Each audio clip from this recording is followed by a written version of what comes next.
Radio Marinë e Kosovës, një zë i krishterë në shtëpinë tënde.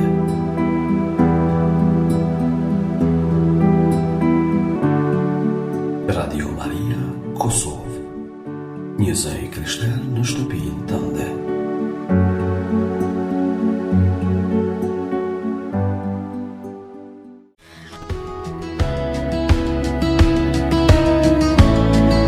Qof lëftuar Jezu Krishti, të dashur të ri, jemi sërish bashkë në emisionin të rit me shpresë drejt së ardhmes, me temen Misia si pasqyra e shpirtit.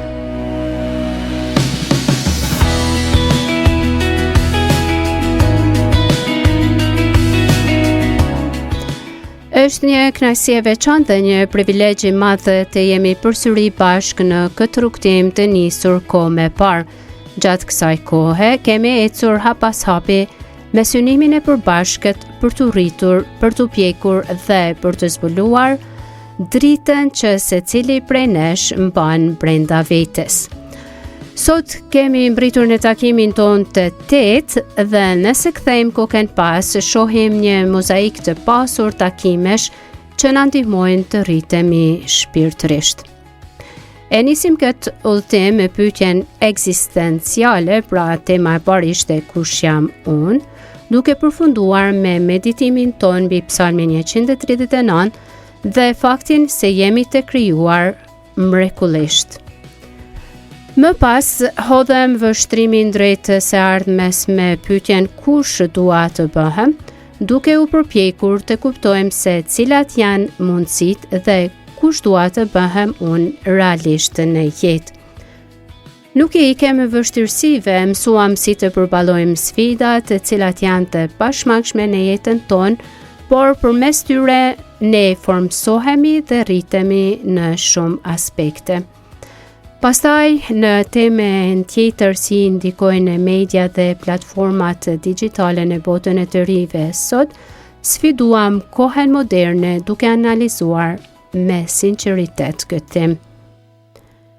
Duke kaluar pastaj me shumë guxim në pyetjen a ka vend për Zotin në botën e të rive sot, dhe me thirrjen e ngrohtë në temën tjetër Zotrina me sot të lutemi, kërkuam dhe gjetëm zërin e Atij që na ka krijuar në thellësinë e shpirtit ton në heshtjen dhe lutjen e përditshme. Dhe ju kujtoj se tema e fundit, pra muajin e kaluar, kemi folur nga unë të ne dhe duke zbuluar pra se lumturia e vërtet fshihet të shërbimi ndaj tjetrit. E pikërisht sot të dashur të ri si një rrethojë krejtësisht e natyrshme e kësaj rruge, pasqyra e kërkimit ton kthehet nga njerëzit që mbajmë më afër. Sot të ndalemi të një temë sa vjetër aq edhe aktuale, sa e thjesht në dukje, aq edhe thellë në përmbajtje. Misia si pasqyrë e shpirtit.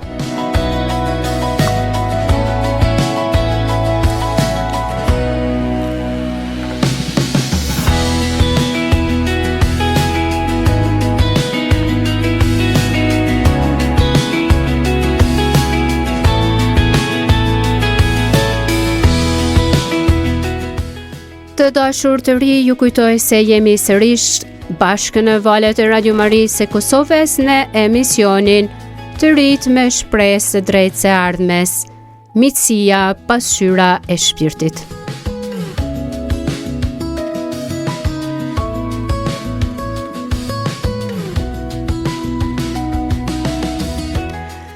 Në vazhden e takimeve tona edukative dhe shpirtërore, ky emision provjen si një ftesë për të parë thellë brenda vetes përmes marrëdhënieve që ndërtojmë, sepse misia nuk është thjesht një shoqërim kalimtar apo një mënyrë për të shtyr kohën.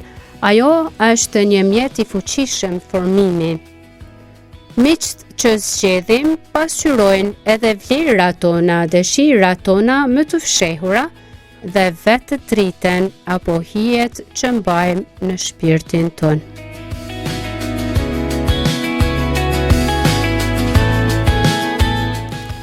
Kush janë miqtë tanë dhe çfarë thon ata për ne?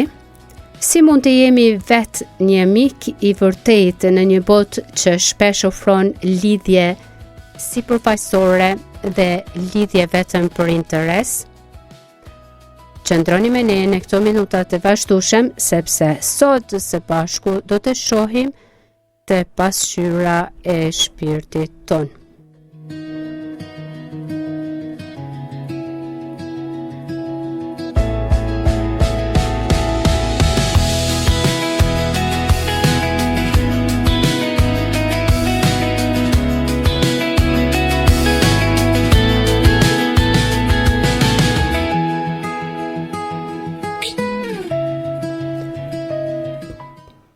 Të dashur të ri, ashtu si kemi bërë dhe në emisionet e tjera, emisioni jonë pra bazohet fillimisht në atë që thot shkrimi i shenjtë për temen të cilën ne zgjedhim. Dhe sot përmirësin do të shohim çfarë thot shkrimi i shenjtë mbi këtë temë. Shkrimi i shenjtë i jep miqësisë një rëndësi etike, duke konsideruar atë jo vetëm si një mbështetje njerëzore, por si një bekim nga vetë hyj. Për të kuptuar peshën e saj, mund të mbështetemi në disa shtylla kryesore biblike.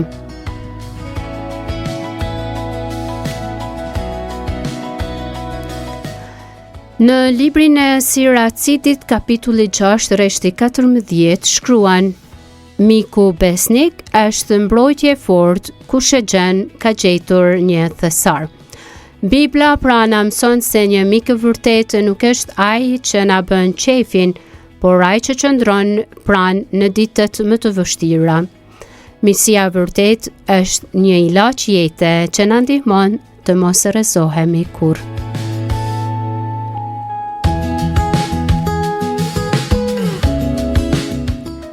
Në beslidhjen e re, modeli suprem i miqësisë është vetë Krishti.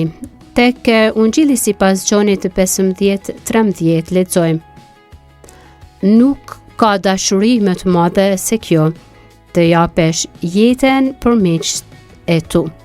Pra Jezusi e ngrit miqësinë në nivelin më të lartë. Kjo na tregon se miqësia e vërtet bazohet te durimi i vetvetes dhe të dëshira për të mirën e tjetrit pa interese personale. Dhe të dashur të ri, kjo është miqësia supreme, pra miqësia më e bukur. Jezusi e ka dhënë jetën për ne dhe vazhdon të flijohet sa herë që ne kemi nevojë.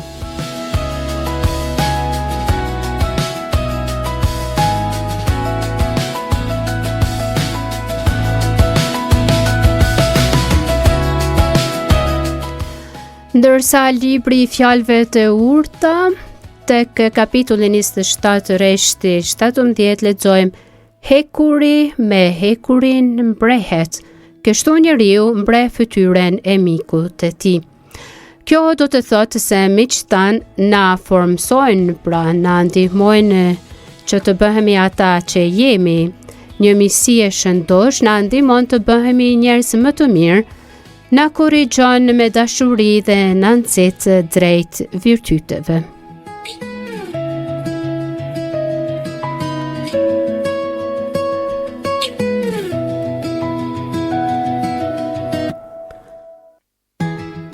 Në Bibël pra gjejmë modelin e mrekullueshëm të Davidit dhe Jonatanit tek libri i parë i Samuelit 18-ni, shpirtrat e të cilëve pra ishin kaq fort të lidhur njëri me tjetrin, saqë Jonatani e deshi atë si shpirtin e vet. Kjo lidhje pra na tregon se miqësia tejkalon xhelozin, rivalitetin dhe interesat e pushtetit.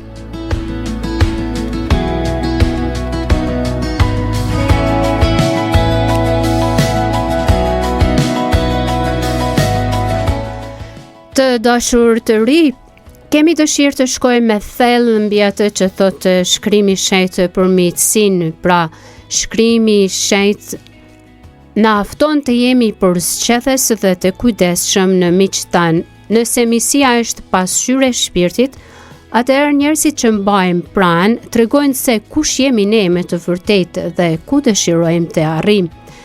Pra, me një fjalë, ne e njihemi nga miqësitë tona. Le të kërkojmë miqësinë që na lartëson shpirtërisht dhe që na afron më shumë me të vërtetën.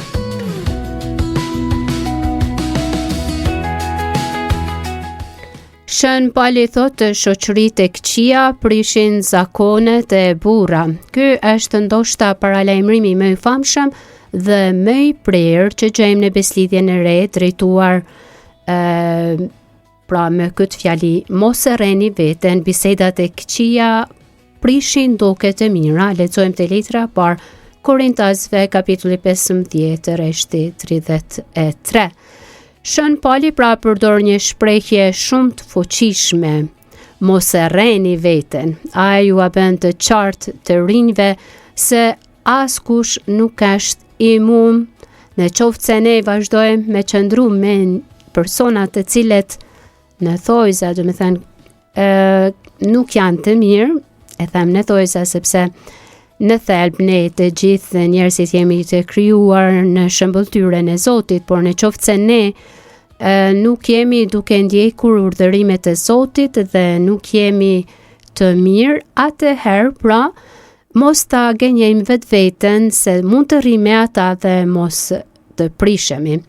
Mund të kesh edukatën më të mirë, por nëse rrethohesh nga miq që nuk kanë vlerën e duhur, nga dal, pra pa e kuptuar, do të fillosh të mendosh dhe të veprosh si ata. Pasqyra e shpirtit do të fillojë të turpullohet.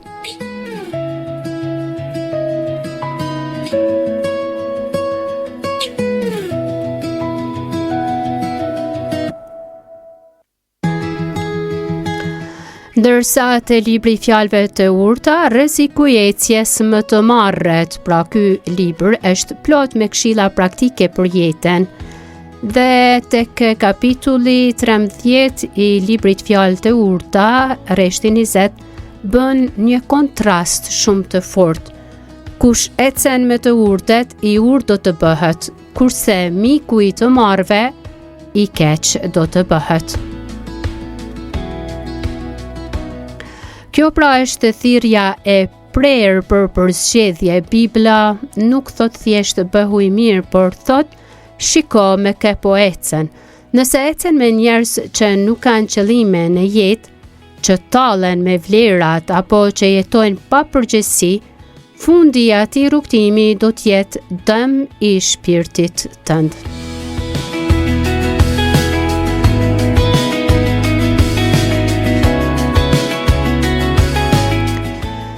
Tek libri Siracitit, mos i beso miku të paprovuar. Në kapitullin 12-37, pra Siraciti jep disa udhëzime jashtëzakonisht psikologjike dhe shpirtërore dhe njëkohësisht praktike, se si të rit duhet t'i testojnë miqt përpara se t'u hapin zemrën atyre. Pra tek Siraciti 12:8 lexojmë: në të mira nuk njihet miku, as në mirim nuk mund të fshihet armiku.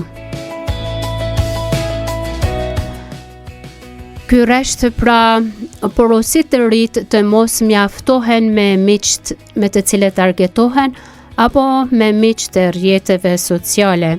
Shkrimi i Shenjtë na thot të jemi të kujdesshëm dhe të mos ja besojmë sekretet dhe shpirtin ton dikujt që nuk ka treguar besnikëri në momentet të vështira.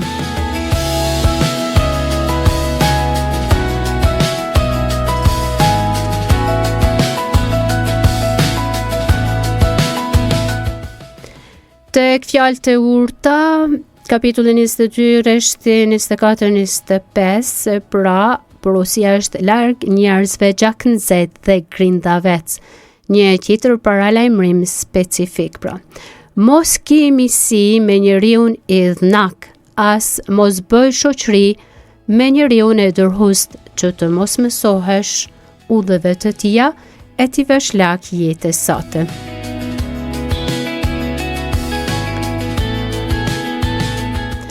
Ky pasazh tregon se veset janë ngjitse, nëse rri me miq që zgjedhin dhunen, agresivitetin apo thashethemet për të zgjidhur problemet, pa e kuptuar do të kapesh dhe ti në atë lak.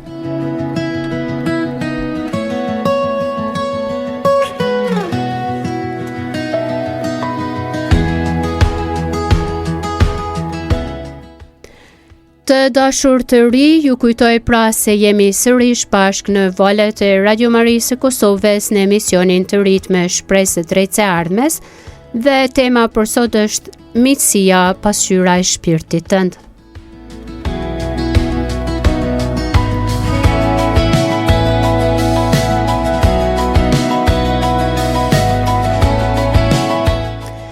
Bëjmë një përmbledhje të shkurtur pra deri tani.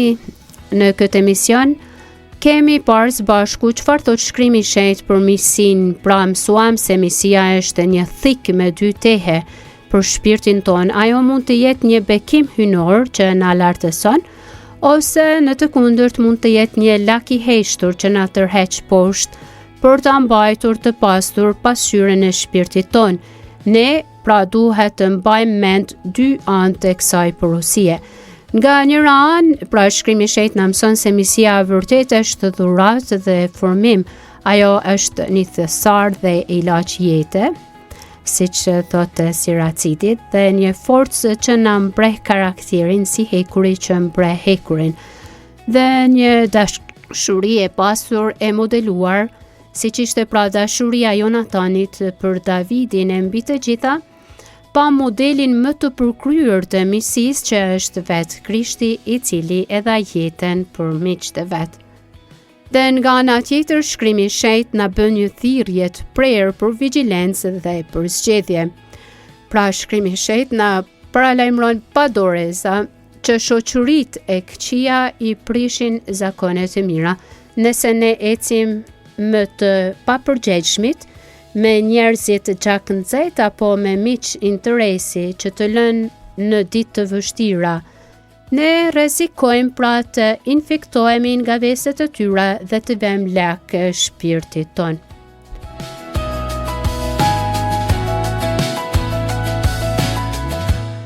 Pra të dashur të ri, miqësia nuk është rastësi, por është një zgjedhje me peshë të madhe shpirtërore.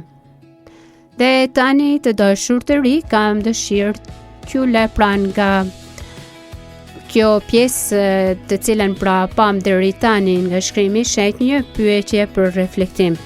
Kush janë njerëzit që kemi pran dhe ku po na çojnë ata?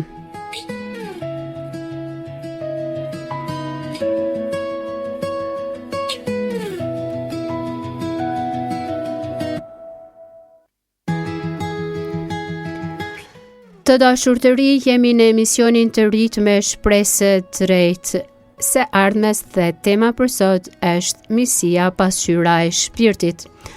Tani kalojmë në një tjetër perspektivë të parit të miqësisë. Çfarë thotë psikologjia për miqësinë?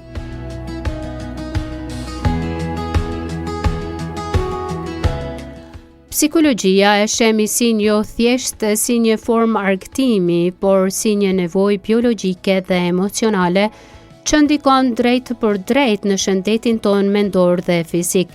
Nëse pra shkrimi i shenjtë e quan miqësinë ilaç jete, psikologjia moderne e vërteton këtë përmes studimeve të shumta. Dhe ja disa nga pikat kyçe se si e shpjegojmë psikologjia miqësinë.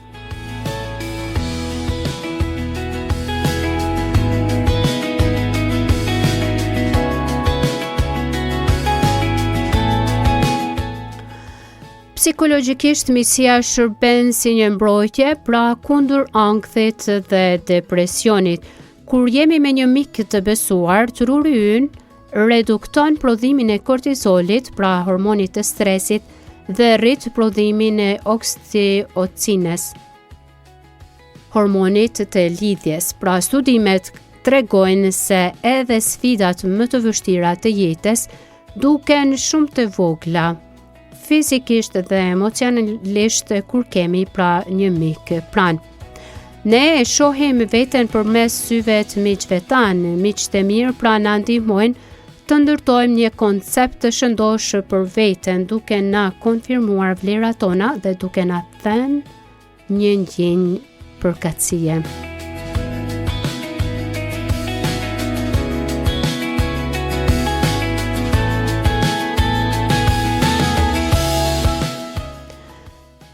Rregulla tjetër është rregulli homofilis. Pra, termi homofili vjen nga greqishja e vjetër homos i njëjtë dhe filia, pra që është dashuria më pastër, miqësia.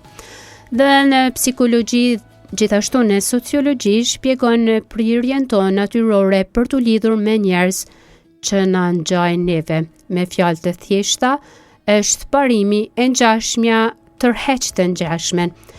Psikologjia sociale thotë se ne kemi prirje të kërkojmë njerëz që na ngjajnë në vlera, besim dhe interesat tona.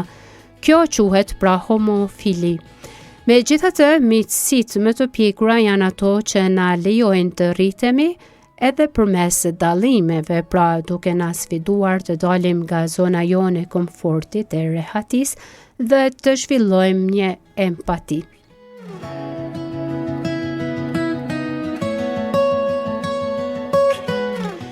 Dhe tani, ja disa pika kryesore për të kuptuar më mirë pse ndodh. Truri ynë pra kërkon siguri dhe rehati. Kur ne takojmë dikë që ka të njëjtat vlera, besim, moshë ose interesat të cilat i kemi dhe ne, ndihemi më pak të rrezikuar dhe më shumë të kuptuar. Kjo pra krijon një lidhje të menjëhershme besimi, sepse parashikojmë që ky person do t'i shoh gjërat si që shohim ne.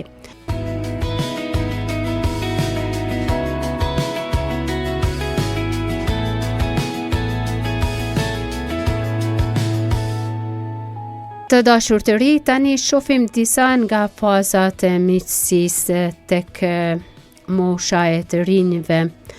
Psikologjia zhvillimore thekson se miqësia kalon nga shok loje, pra në miqësi intime besimi. Në këtë moshë miqësia është jetike për autonominë, pra shkputjen graduale nga varësia e plotë prej prindërve, dhe gjithashtu është një aftësi sociale, mësimin e negocimit, zgjedhjen e konflikteve dhe besnikrin. Përfitimet të shëndetësore, pra lidhja mendje-trup. Është interesante se psikologjia klinike ka vërtetuar se njerëzit me lidhje të forta shoqërore kanë një sistem imunitar më të fortë, kanë tension më të ulët të gjakut dhe kanë një jetë gjatësi më të madhe se ata që vuajnë nga izolimet sociale. Ja disa këshilla praktike se si të rit mund të identifikojnë mikun e vërtet dhe ta shohin këtë lidhje si një mundësi për të ecur përpara.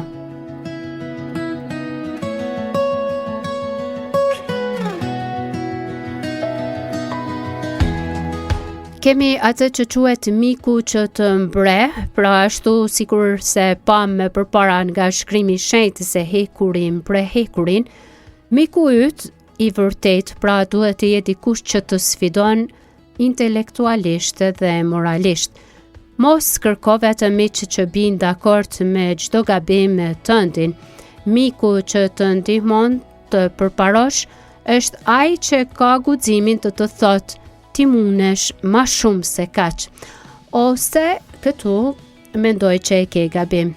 Ky lloj miku të detyron pra që ti të rritesh.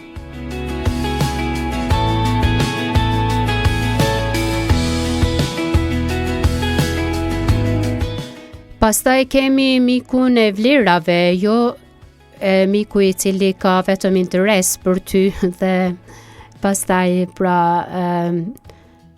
të hedh, mund të themi kështu, në momentin që ai ka interes të ledhaton, të don, të puth, të përgdhel, por në momentin që ai nuk ka interes për ty, pastaj as nuk të sheh fare. Përparimi i vërtet pra nuk është ai materiale, por ai i karakterit, një mik që të shtyn drejt vesit, dembelis, gënjeshtres, arrogancës, po të mban në vend numër A. Vëzhgo se si sillet ai me të tjerët, pra me prindrit, me të dobtit. Nëse ai është i drejtë me të tjerët, do të jetë i drejtë edhe me ty. Misia basuar në virtyt është e vetmja që i reziston kohës dhe të lartëson. Një tjetër mik është ai që të jep liri për të fluturuar. Një mik i mirë, pra, nuk është xheloz kur për sukseset e tua, përparimi yt është edhe suksesi i tij. Pra, identifiko personin që gëzohet sinqerisht kur ti merr për shembull një notë të mirë apo kur arrin një qëllim në jetën tënde. Psikologjia thotë se miqësitë, pra toksike, ushqehen nga xhelozia e fshehur, ndërsa miqësitë e shëndetshme janë platforma ku secili shtyn tjetrin drejt suksesit.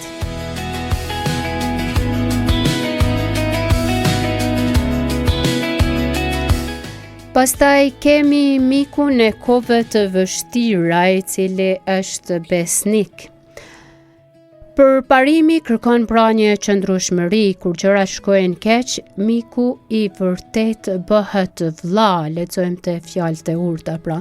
Vlerëso ata që të qëndrojnë afër kur ti je në errësirë, pra kur ti je duke kaluar një vështirësi. Besnikëria në dështim është baza mbi të cilën ndërtohet besimi për projekte të mëdha në të ardhmen.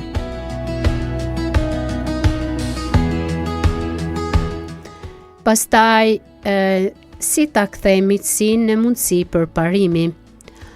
Mos u mbyllni vetëm me një person, krijoni grupe miq ku flitet për ide, për libra, për besimin, edhe për projekte konkrete.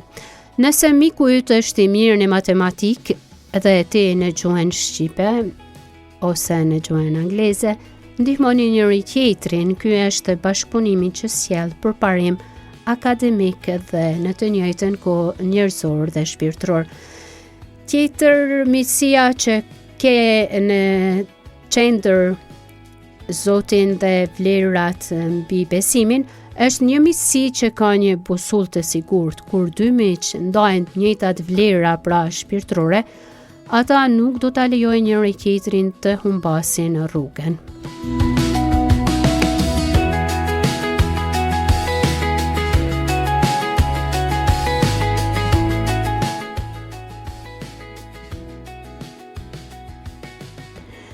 Të dashur të ri, miku juaj nuk është thjesht dikush me të cilin kaloni kohën, por është personi me të cilin ndërtoni jetën tuaj. Zgjidhni me kujdes, sepse pasqyra e shpirtit tuaj do të reflektojë gjithmonë shkëlqimin e atyre të cilët i mbani pranë.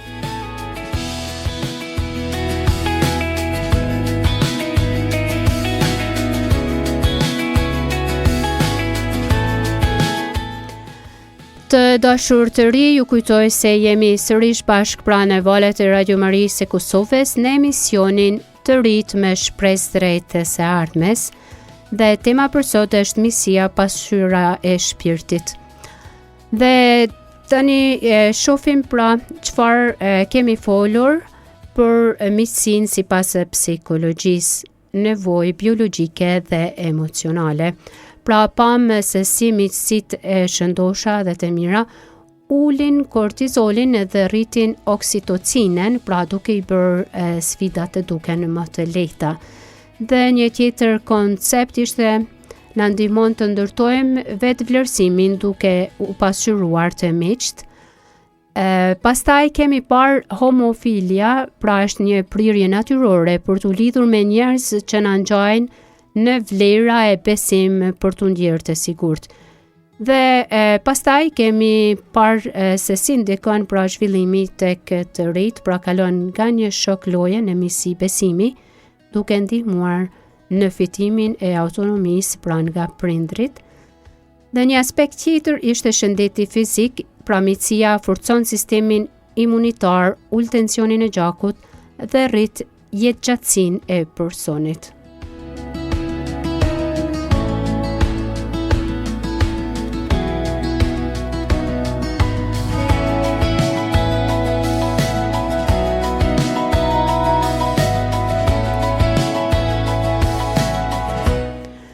Tani do të shohim 4 profilet e mikut të vërtet.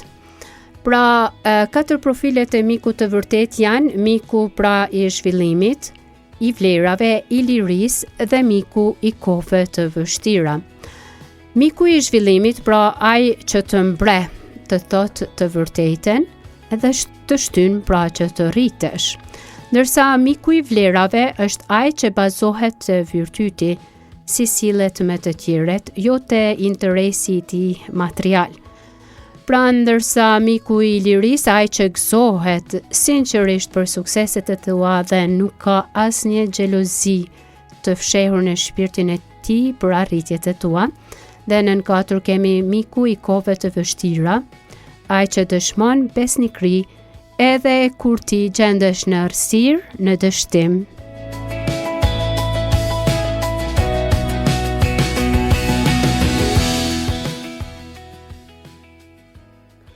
Pra si ne rritemi nëpërmjet miqësisë, krijimi i grupeve që diskutojnë për ide, libra dhe për besim. Ndërsa një tjetër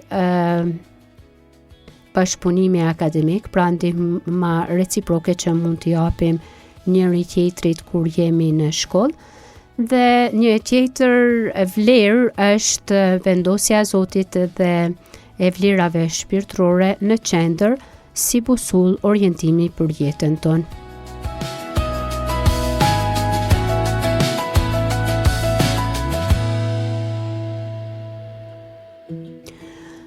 Të dashur dëgjues, kemi përfunduar çfarë thot psikologjia për miqësinë dhe vazhdojmë për të mësuar çfarë na mësojnë etrit e Kishës Katolike për miqësitë. Çfarë thon ata?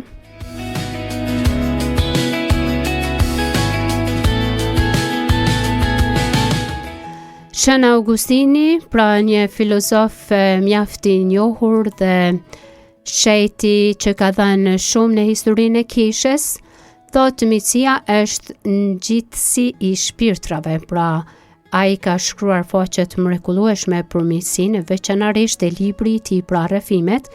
Për të, miqësia vërtet është ajo që zërrën kur dy njerëz i lidh dhe shpirti i shenjtë. Shën Augustini thotë se të duash një mik do të thotë të duash shpirtin e tij. Dhe një mik i vërtet të ndihmon të jesh vetvetja dhe të ndihmon që të rritesh. Ai thoshte se pa miq, asgjë në këtë botë nuk duket e bukur. Miqësia e krishterë nuk është thjesht të argëtohemi, por të ecim së bashku drejt Jezu Krishtit.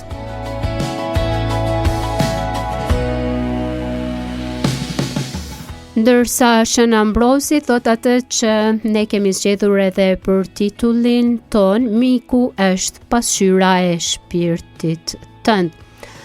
Shën Ambrosi Milanos thoshte se miku i mirë është një pasuri e jashtëzakonshme, ai e krahasonte miqësinë me një streh të sigurt. Shën Ambrosi thot se miku i vërtet është ai me të cilin mund të ndash sekretet më të fshehura, pa pasur frikë se ai të gjykon. Miku i vërtet të korrigjon me butësi kur gabon dhe të ngre kur ti rrezohesh. Ai thoshte, nuk ka ngushëllim të madh në jetë se sa të kesh një mik besnik.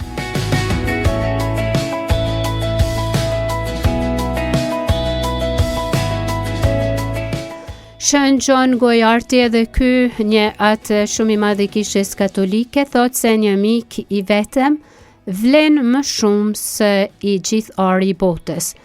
Ky atë i madh i Kishës pra fliste me pasion për fuqinë e miqësisë për të shëruar vetmin. Shën Gjon Gojarti thoshte se nëse ke një mik të vërtet, nuk mund të jesh kurrë i varfër. Miqësia është një mbrojtje kundër çdo trishtimi. Kur dy miq luten për njëri tjetrin, lutja e tyre pra shkon direkt në parajs, në zemrën e Jezusit.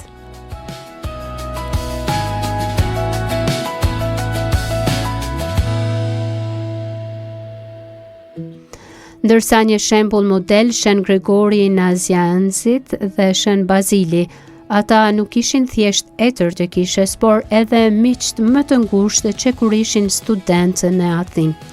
Dhe Shën Gregori shkruan: "Ne ishim dy trupa, por kishim një shpirt të vetëm, e vetmja punë dhe dëshira jona ishte të jetonim për Zotin dhe të ndihmonim njëri tjetrin të bëhemi të shenjtë." Wow.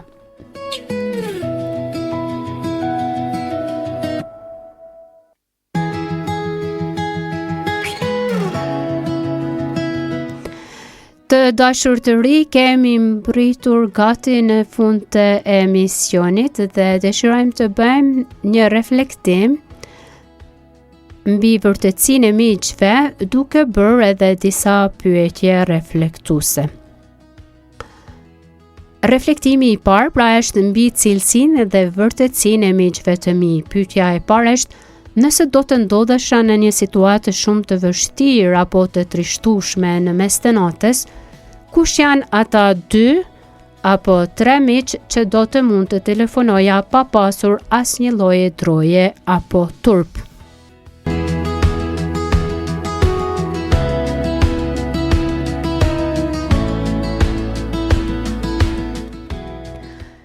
Të dashur të ri, dhe vazhdojmë pra me pyetjen e dytë. A ndihemi lirë të jem plotësisht vetvetja me të gjitha gabimet dhe pasiguritë e mia përpara miqve të mi, apo ndjej nevojën të vendos një maskë që t'u pëlqej atyre?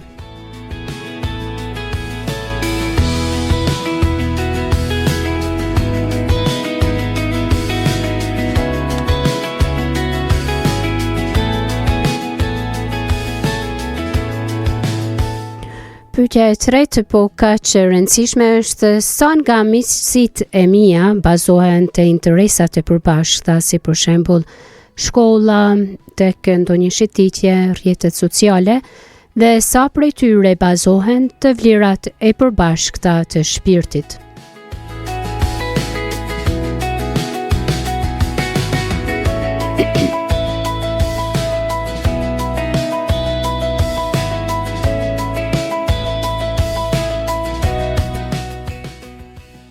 Disa pyetje tjera mund të jenë reflektim mbi rritjen dhe ndikimet reciproke të miqve.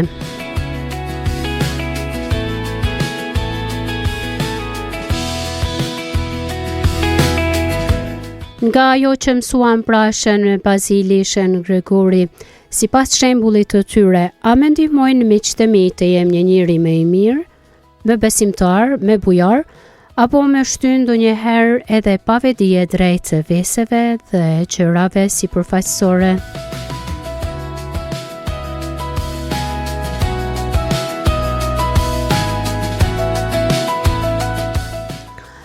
Një pyetje tjetër është: kur unë gaboj apo jam duke marrë një rrugë të gabuar, a kanë miqtë e mi guximin dhe dashurinë të më korrigjojnë në sy me butësi, apo heshtin thjesht për mos më mbetur të hatri?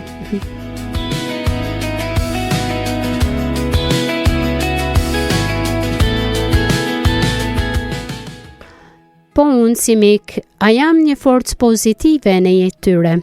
A inkurajoj ata të ndjekin ëndrat e tyre dhe të rriten shpirtërisht?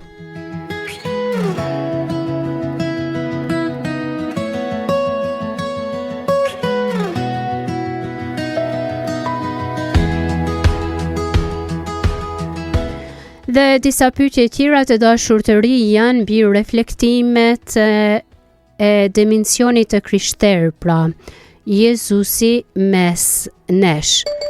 Pyetja është: Shën Augustini thoshte se miqësia e vërtetë lidhet nga shpirti i shenjtë. A lutem unë ndonjëherë për miqtë e mi? A ja besoj Zotit jetën dhe shqetësimet e tyre?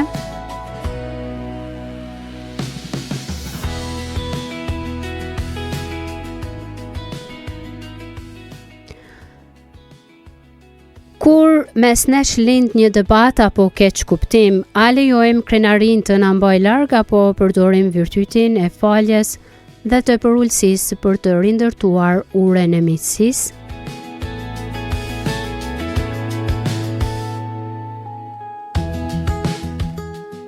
Jezusi na tha, nuk ka dashuri më të madhe se kjo, të jap jetën dikush për miq të vet.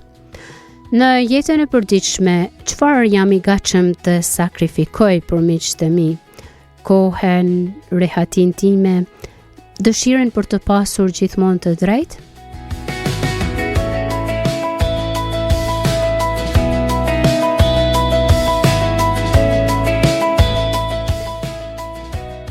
Një pyetje tjetër për reflektim mbi vetmin dhe përfshirjen.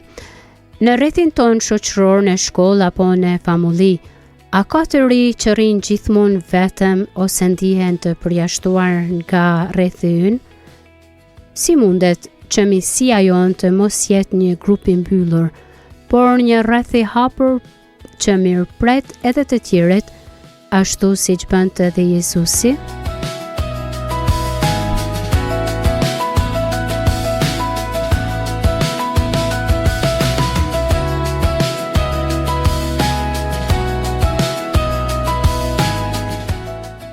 Të dashur të ri, po ja afrohemi fundit të këtij udhëtimi të sotëm, por përpara mbylljes së këtij emisioni, ndalemi në një moment dhe shikojmë së bashku personin që keni në ekran. Provoni të shikoni mikun tuaj në krahun tuaj. Çfarë ndjen ti për të?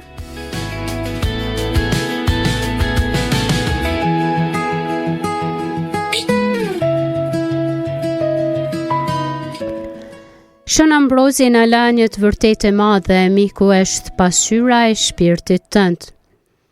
Kur shikon mikun tënd të ngushtë, ti nuk sheh thjesht një person tjetër, pra ti sheh se kush je ti me të vërtetë. Nëse në atë pasqyrë sheh mirësi, besnikëri, dashuri për të rritur, atëherë shpirti yt ka gjetur një thesar të vërtetë. Misia nuk është një stacion ku ndalojmë për t'u argëtuar kur jemi të gëzuar, dhe as një stre ku kujtohemi të hyjmë vetëm kur jemi të mërzitur. Misia e vërtetë është një pasuri e rrallë që nuk gjendet rrugëve. Ajo është një kopsht i shenjtë që ndërtohet ditë pas dite, me shumë durim, me përvojtëri, për të kërkuar falje dhe me një zemër të madhe për t'i falur atë.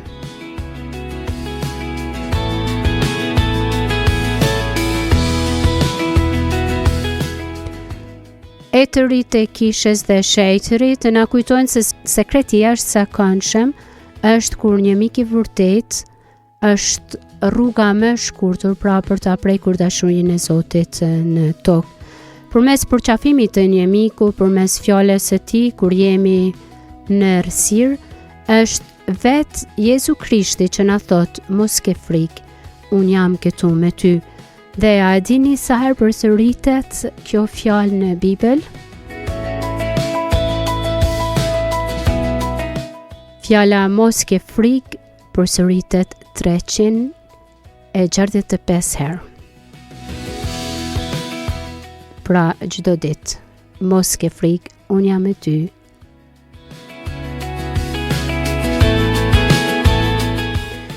Prandaj të dashur të ri, mos u mjaftoni me mësi sipërfaqësore të cilat të zgjasin sa një like në rrjetet sociale, por kërkoni miq të vërtet, miq që u zbukurojnë shpirtin dhe që ju ndihmojnë të fluturoni lart drejt Zotit dhe të rriteni shpirtërisht dhe në intelekt. Por mbi të gjitha mos harroni përpara se të kërkoni një mik të tillë, duhet që edhe ju të jeni një dhuratë e tillë për të tjerët. Bëhuni pasqyrë ku dikush tjetër mund të shohë dritë dashurinë e Krishtit të ringjallur.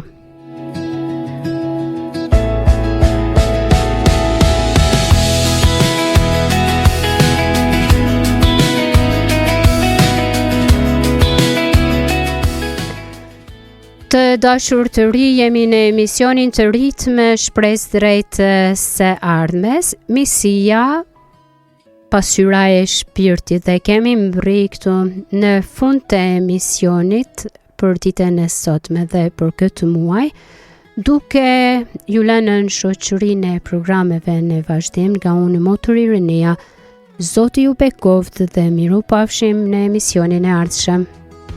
Qof lëvduar Jezu Krishti.